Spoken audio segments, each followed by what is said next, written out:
ඔක්කොටම සුබ දවසක් වේවා. අද ඕගලන්ට අපි ගෙනල්ලා තියෙනවා අඩුම AC එකක්.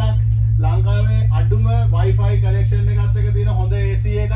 මේක ඕගලන්ට අවුරුදු 5ක කම්ප්‍රෙෂර් warranty එකත් එක්ක තමයි හම්බෙන්නේ. TCL ලගේ සේවින් කියන බ්‍රෑන්ඩ් එකේ එන AC එක තමයි අපි අද කතා කරන්නේ. මේකට ඕගලන්ට R32 ගෑස් එක එනවා. fast cooling option එක තියෙනවා. outdoor brackets free හම්බෙනවා. PCB එකට අවුරුද්දක warranty එකක් තියෙනවා. energy saving එක 65% වෙනකම් මේක ඔයගලන්ට හම්බෙනවා. මේක අපේ ඕනම ශාඛාවකින් ඒ කියන්නේ APL group එකේ ඉන්න ලක්ෂිත enterprises ආර්ය the wholesale hub කියන ශාඛාවන් ඔක්කොගෙම ඔයගලන්ට ගන්න පුළුවන්. ලංකාවේ ඕන තැනකට delivery තාම සාධාරණ මුදලකට අපිට යවන්න පුළුවන්. මේකේ තියෙන prices ටිකත් අපි දාන්නම් 9000 වල ඉඳන් 60000 වල වෙනකම් අපිට AC දෙන්න පුළුවන් ඔයගලන්ට. හොඳම AC එකක් Wi-Fi connection එකත් එක්ක තියෙන AC එක අඩුම මිලට ගන්නවා නම් අපිට කතා කරන්න. ජය වේවා, සුබ දවසක්.